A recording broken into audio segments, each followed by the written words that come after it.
Dual commentaries? Pfft, forget those. It's time for a dual review. Welcome to the HK-21.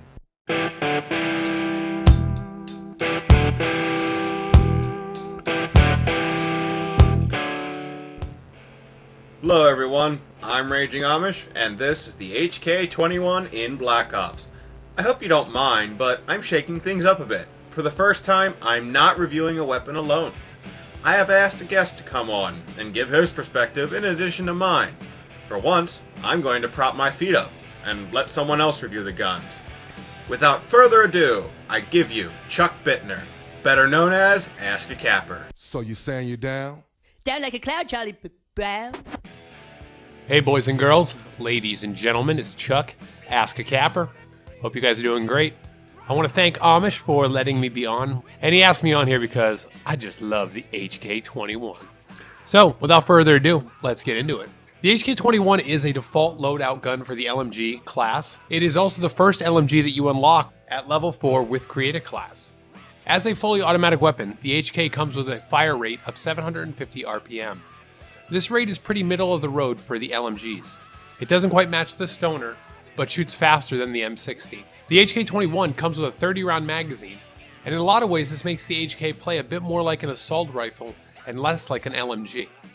The magazine size is good but not exceptional. In previous Call of Duties, the LMGs always had large capacities. This is where the HK is an exception. The rounds on the HK do 40 damage at all ranges. This means the HK is a 3-hit kill, or a 2-hit kill if you manage to hit the head. And this is a reason why I really enjoy this weapon, is its power, and that it doesn't lose any damage over range, and sometimes I get a headshot, so it equals a 2-hit kill. Moving along now, the HK-21 does come with high penetration power, so this LMG can easily shoot through walls and foes alike, meaning the HK-21 is great for getting that guy who's camping behind cover.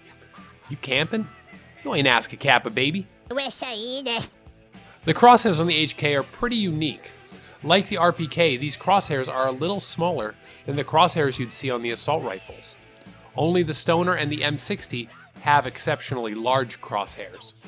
The raise and drop times for the HK come in as follows.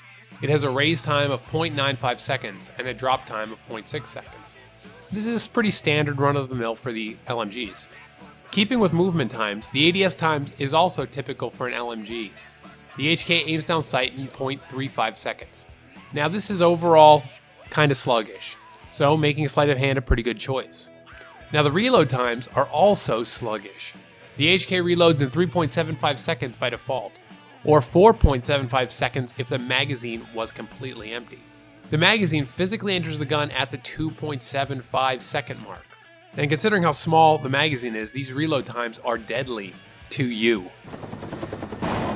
So keep that in mind. So to compensate for this reload time, this lag, and the ADS lag of the LMGs, you might want to pick sleight of hand or extended mags to help balance this. As we know, sleight of hand cuts down on the reload times and extended mags reduces the number of reloads. But I really, if you watch my videos, I like to run both.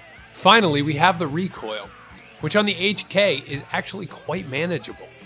The recoil profile is a value of 70 to the left and right, a value of 60 upwards and 40 down. So the kick is symmetric with a natural tendency just to go up slightly. And if anything, the gun rides left to right. Now the center speed is where this gun shines. Now the HK has a value of 1700 as its center speed. There's little fact to back this up, but 1700 is that speed where recoil really can become a non-issue. And this is why I really love this gun, because as you guys might know, I play with my face. So adjusting for recoil is really hard, and counterbalancing it amazingly difficult on a high recoil gun. The RPK is a perfect example of a gun that is just out of control for me. But the HK, because of that center speed, recoil really is manageable. And also, this high center speed makes the HK exceptional at a long range. Now the only problem that Amish has with the HK, while it's great at long ranges, is the iron sights. He doesn't really like them. The irons are huge, and he said that they're comparable to a pig's backside. Now, he is Amish, so I don't know, he probably has seen a lot of pigs' backsides, but I'm not sure I would use that analogy, but anyway. But it's true, with the HK, you do have a huge wall of metal and a tiny sight hole where you have to place your shots. So the irons are bulky, and it is true, they do take a while to get used to. As with myself, I used to run Warlord with extended mags and a red dot sight. But now, since I've been using it exclusively with just extended mags and sleight of hand, the irons really aren't too much of a problem for me. Give it a try. You might find that you don't need a red dot sight on this gun, but that center speed is really where the magic happens. Let's see what Amish has to say about the attachments. Well, as far as attachments go, the HK-21 doesn't really have all that many, so here goes. Extended mags. If you're a fan of Chuck's videos, you'll know he loves this attachment, and I personally couldn't agree more with him on this. Extended mags gives the HK a drum magazine and ups the capacity to 60. The default mag is a pain when you consider how slow the reloads are. Using extended mags cures a lot of this gun's problems. When you consider that all of the other attachments are sights, extended mags is easily the best attachment on the HK. Red dot sight, reflex sight. A lot of people will question the value of these sights. To be honest with you, I think it just comes down to your opinion of the irons.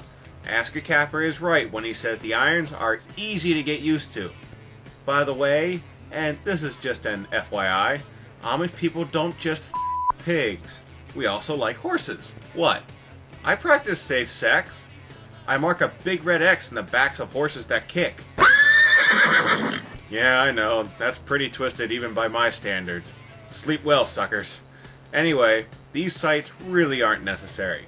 Personally, I say the HK-21 excels at mid to long range combat, so using a sight can help with the visual clarity for long range shots. But really, these sights aren't needed. ACOG sight. No. I'm going to give Treyarch the benefit of the doubt and assume someone was drunk when they designed this. Infrared scope. Dun da da da da da da da. It sucks. Don't use either of the scoped attachments. They don't fit the HK well at all. I'll tell you what does fit the HK though, several key perks. For your blue perk, this one is really going to come down to playstyle. Flak Jacket is great for the aggressive player. Same story goes for Ghost. You can sneak around behind enemy lines. Also, Scavenger fits really well.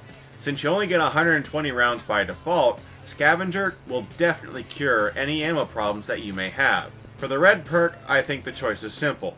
Sleight of Hand is a natural fit. This perk cures a lot of the weapon's weaknesses and makes the HK play a bit more like an assault rifle than an LMG. Lieben Linguiste. Warlord also fits. Said perk will let you mix extended mags with your sight of preference. For the green perk, my first choice is Hacker. You have high penetration, so it makes sense to use a perk that'll let you shoot the enemy equipment through walls. If you don't want Hacker, then I say you can go with Marathon. Marathon will help greatly if you want to play a bit more aggressively. So with all that said and done, we're about ready to move into the second phase of the HK, zombies. But before we go there, I did want to touch on something. AskACapper has been forming a button remapping petition, and I fully support him and the petition. You will find the link below in the description. Long story short, he wants the industry to include custom button remapping for all games as a standard. This wouldn't be just for handicapped gamers, this would be for all gamers alike. One of the things that I always hate is adjusting to a new game and having to put up with what feel like really weird controls. Try switching from COD to Halo. You'll see what I mean. But with that said, I'm going to hand things back to Chuck and let him finish the HK off. Before I go, I just wanted to say thanks to you, Chuck, for coming on. I'm a big fan of your stand-up. You'll find a link in the description below to his channel. If you haven't already, go check him out. This is Raging Amish, signing off. Join me next time when I'm going to be covering the Law Launcher. See ya.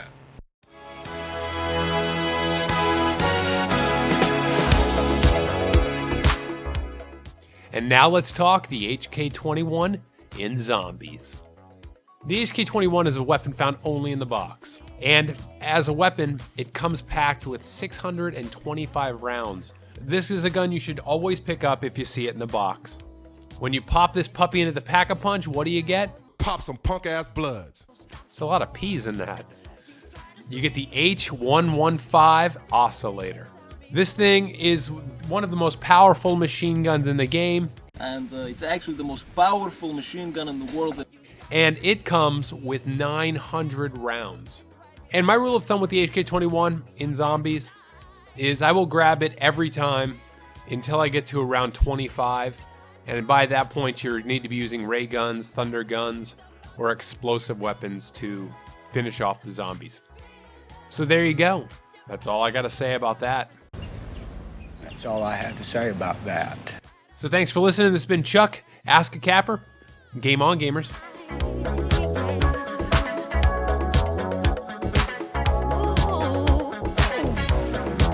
You hit the door slam. I realize there's nowhere left to run.